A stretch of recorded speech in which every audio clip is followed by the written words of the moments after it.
12. Ancient structures in the bush around Melbourne. No one can explain. 12 structures are sitting in the bush around Melbourne right now. Some of them are older than European contact. Some of them are built from materials that should not exist in that landscape. Some of them align with the sun on specific dates in ways that nobody designed by accident. And the people who found them have no explanation for who made them, when they were made, or why they are still standing. This is not folklore. This is not a conspiracy video. What you are about to hear is a catalogue of real, physical structures located within 2 hours of Melbourne CBD, documented by surveyors, archaeologists, hikers, and local historians, each of which has generated genuine academic debate and received no satisfying resolution.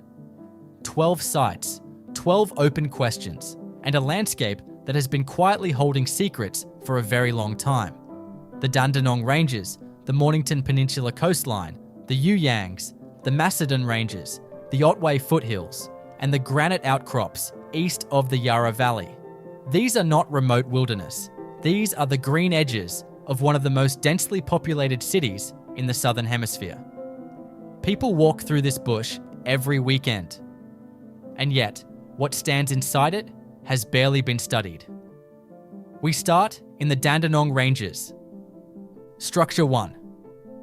The stone alignments of Sherbrooke Forest. In the cool, dark interior of Sherbrooke Forest, roughly 30 kilometres southeast of Melbourne, flat basalt stones are arranged in a configuration that does not occur naturally in that part of the Dandenongs. The stones form 2 parallel lines approximately 22 metres long, oriented on a northeast to southwest axis, partially buried, partially exposed, and covered in lichen that specialist botanists have estimated represents decades, if not centuries of growth. The stones themselves are not local. Sherbrooke Forest sits on Devonian sandstone and mudstone. Basalt of the type found in these alignments is associated with the volcanic plains to the west in areas like Werribee and the Yangs. Someone carried these stones across a significant distance. A survey team from a Melbourne university in 2019 noted that the alignment, extended along its axis, points toward the winter solstice sunrise on the northeastern end and the summer solstice sunset on the southwestern end. They published their findings in a local heritage journal. No follow-up funding was received. The stones remain there, unmarked, unfenced, accessible to anyone willing to walk off the main trail into the Fern Gully below the ridge. The traditional custodians of this country are the Wurundjeri people of the Kulin Nation. When the Wurundjeri Land Council has been consulted, representatives have acknowledged that stone arrangements formed part of cultural practice across the Kulin landscape, for purposes ranging from territorial markers to ceremonial sites. Whether the Sherbrooke alignments are Wurundjeri in origin, whether they predate that settlement, or represent something else, remains undetermined. Nobody is trying to find out. Structure 2. The Corbell Chamber at Alinda Creek. Follow Alinda Creek south from the township of Alinda, and you will reach a section of bank where the creek bends sharply eastward. On the western bank of that bend, half hidden by a collapse of soil and root matter, there is a stone chamber, roughly 2 meters deep, 1.5 meters wide at its entrance, constructed using a corbelling technique where flat stones are layered inward from both sides until they meet at the top to form a crude arch. Corbelling appears at Newgrange in Ireland, at Mycenae in Greece, at prehistoric sites across Europe, North Africa, and South Asia. It also appears at certain Victorian sites that have generated controversy for decades. The Alinda Creek Chamber shares structural characteristics with corbelled field shelters documented in rural Victoria that some researchers have linked to pre-colonial contact. The chamber has no inscription, no formally tested datable material on its interior surfaces, and no clear function. It is not large enough to shelter more than 2 people. Its entrance faces east, oriented so that morning light enters the chamber fully for approximately 3 weeks around the spring equinox.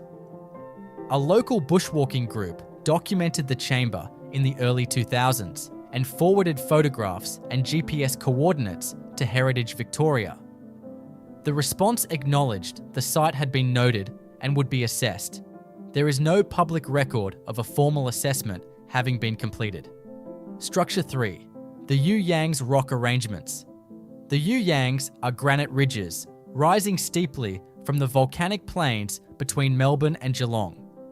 The granite at their core formed deep underground roughly 370 million years ago and was exposed by hundreds of millions of years of erosion. When you walk the higher ridgelines, you are walking on some of the oldest exposed rock in Victoria. On the southern and eastern faces of the main ridge, rock arrangements are distinct from the natural weathering and fracturing patterns of the granite. Flat slabs have been moved and placed in deliberate configurations. Smaller stones are stacked on larger ones in ways that defy random rockfall mechanics. One arrangement on the eastern approach consists of a central upright stone approximately 90 centimeters tall, surrounded by 7 flat stones in an incomplete circle, with a gap facing northeast. The You Yangs sit on Wadawurrung country. The Wadawurrung people have maintained connection to this landscape for tens of thousands of years. Some elders have spoken publicly about the You Yangs as a site of cultural significance, though the specific details of ceremonial practice have not been shared and do not need to be. Archaeologists note the stone arrangements are not consistent with natural formation, are consistent with deliberate human placement, and predate any European colonial activity. Precise dating has not been attempted using modern methods. Structure 4. The standing stone at Stony Creek, Bacchus Marsh. 30 minutes west of Melbourne, Bacchus Marsh sits in a river valley flanked by steep red clay escarpments and basalt ridgelines. In the scrub above Stony Creek, a single upright stone stands approximately 140 centimeters above the surrounding ground. It is not embedded in bedrock. It has been placed in a pit and packed with smaller stones to hold it vertical. This is not an accident of geology. The stone does not grow from the landscape. It was put there. The surrounding ground shows no evidence of post holes or structural remains suggesting a European-era building. The stone itself is a type of bluestone found in local creek beds, but its positioning is not consistent with a boundary marker or survey peg, both of which follow well-documented patterns from the pastoral era. A local history group traced the standing stone through colonial-era pastoral records, survey maps from the 1840s and 1850s, and journals of early settlers in the Lerderderg Valley. It does not appear in any of them. The first written record of its existence is a passing mention in a bushwalking newsletter from the 1970s describing something the author had been shown by an older local who said it had always been there. Structure 5. The terraced formations of the Wombat State Forest. North of Bacchus Marsh and west of Daylesford, the Wombat State Forest covers elevated terrain in the central Victorian highlands. It was partly through logging operations in the 1990s that terraced formations were exposed on a hillside above one of the logging roads in the southern part of the forest. Thus, the terraces are horizontal platforms cut into a sloping hillside, each roughly 3 to 4 meters wide, retained by low stone walls on the downhill edge. 7 visible terraces step down over approximately 30 vertical meters. They are overgrown now, but their structure is clear. The retaining walls are dry stone construction, no mortar, no cement, fitted stones locked together by weight and placement. Terraced hillside agriculture using dry stone retaining walls is a technique found across Asia, the Mediterranean, and sub-Saharan Africa. It is not consistent with pastoral farming methods from European settlement in this region, and it was not used in the Victorian goldfields era. The terraces are at an elevation and location not consistent with any mapped goldfields activity. The nearest recorded goldfield is several kilometres to the northeast. No formal excavation has been conducted, and no datable material has been recovered. Forest management authorities have classified the terraces as a heritage item of undetermined origin. Structure 6. The Mornington Peninsula rock walls. The Mornington Peninsula contains dry stone walls that do not fit the known history of pastoral land clearing in the region. They are not along paddock boundaries, not in straight lines. They traverse ridge lines, follow contour lines, and in several places form enclosed spaces that do not correspond to any known agricultural function. One section of wall on the ridge above a coastal gully near the southern tip of the peninsula runs for approximately 90 metres, curves around the head of the gully, and terminates at a large granite outcrop on both ends. The wall is low, between 60 and 90 centimetres, built from local granite with flat-facing stones on both sides and a packed rubble core.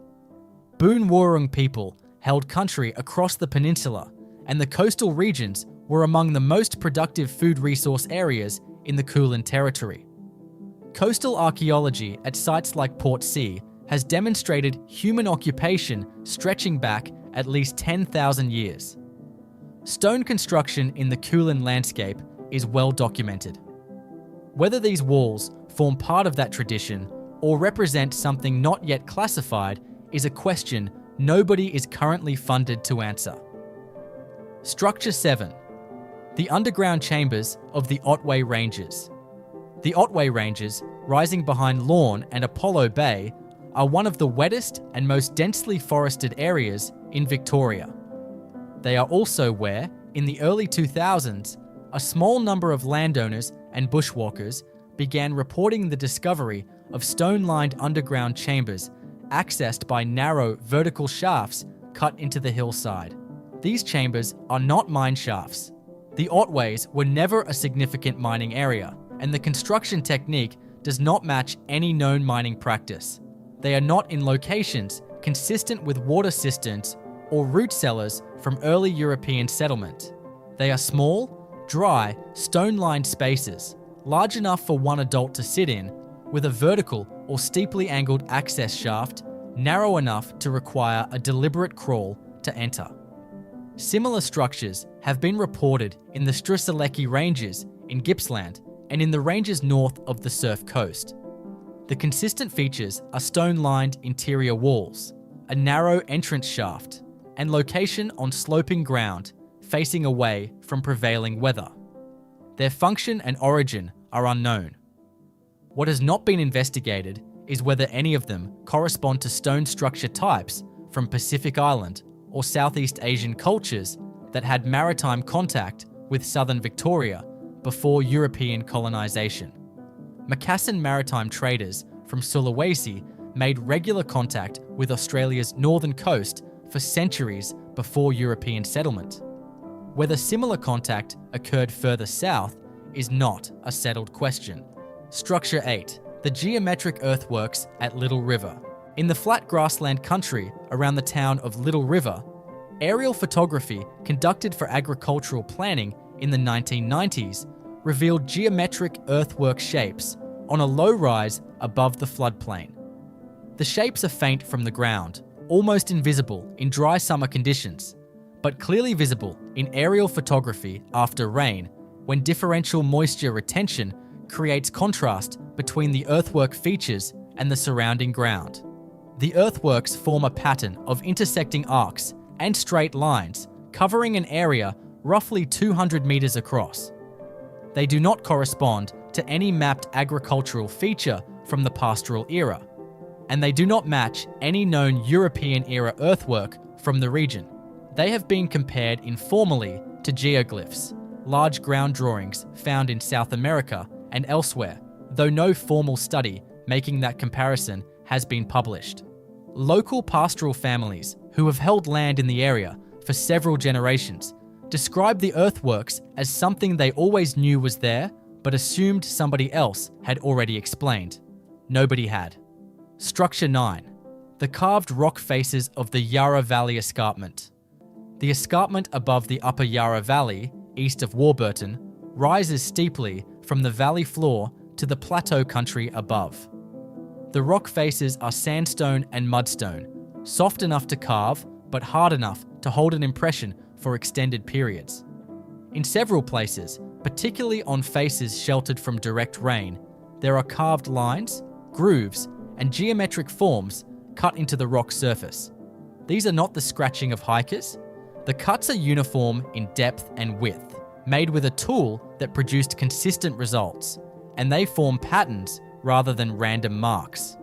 Some of the carvings are consistent with documented Kulin rock art traditions, but others are geometric in a way that does not match the known visual vocabulary of the art styles recorded across Kulin cultural heritage.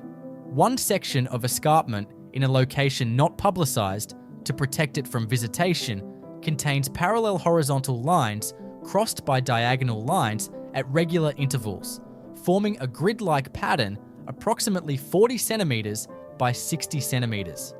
It resembles, to anyone who has seen European medieval tally marks or certain counting systems, something being used to record information. What information is not known. Heritage Victoria has registered the carved escarpment sites. Access is restricted. Study has been limited. Structure 10. The stonefish traps at the You Yangs coastline approach. Dropping from the You Yangs toward the coastline of Corio Bay, the ground flattens into the volcanic plains and tidal mudflats that once covered a much larger area before land reclamation and industrial development altered the shoreline. In the remnant tidal areas that still exist, and in the rock platforms exposed at low tide near Point Wilson, there are stone arrangements that function as fish traps. Stone fish traps are a well-documented element of Kulin aquaculture. The Budge Bim Eel trap system in Western Victoria, now a UNESCO World Heritage Site, demonstrates the sophistication with which Kulin peoples engineered aquatic environments. What is notable here is scale and complexity. Some sections of stone walling extend for distances inconsistent with simple trap construction, forming what appear to be managed pathways, directing water flow across a wider area. The structures have not been formally mapped. The tidal environment makes archaeological study difficult.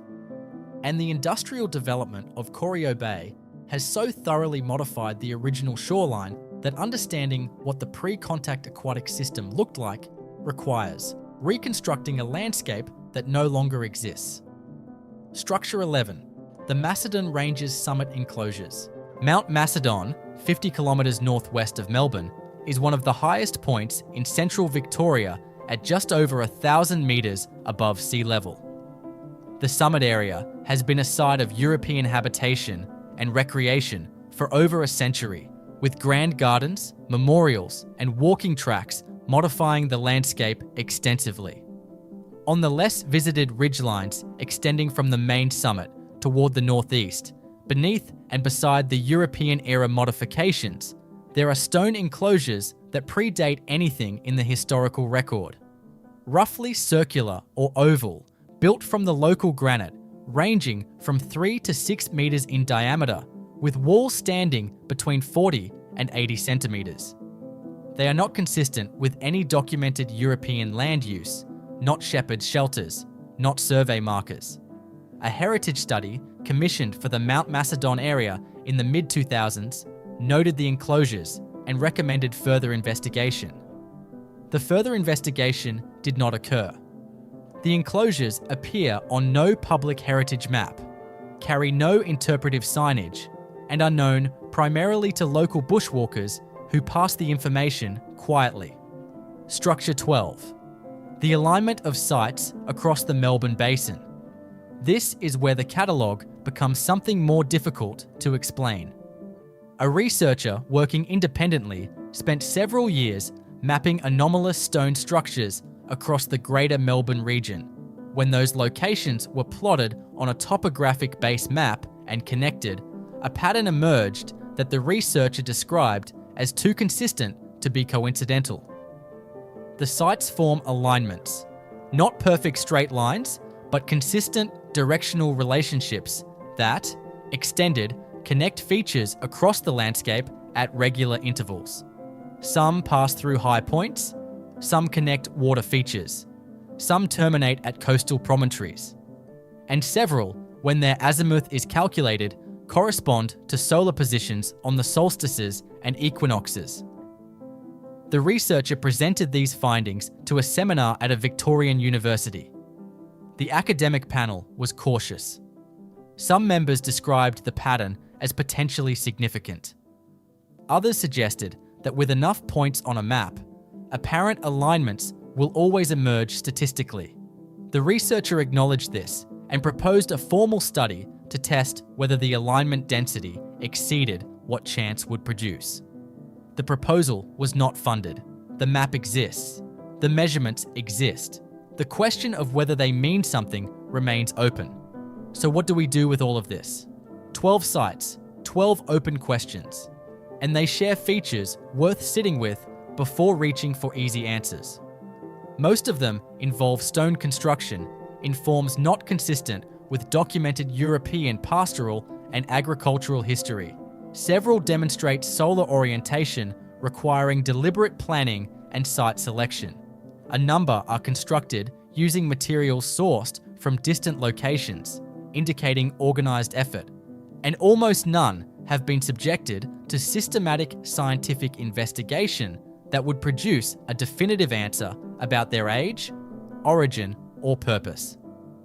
The reason for that last point is not entirely a mystery.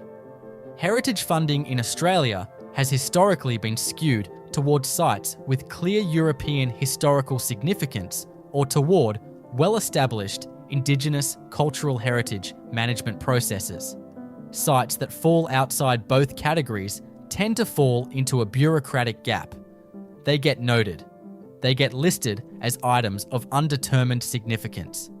And then nothing happens. There is also a cultural discomfort around this material. Any suggestion that Australia's pre-colonial landscape contained sophisticated stone architecture risks being used to support fringe theories of the kind that erase Indigenous history rather than adding to it.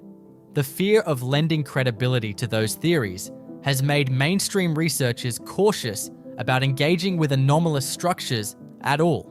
But caution that produces systematic non-investigation is not actually cautious. It is a different kind of error.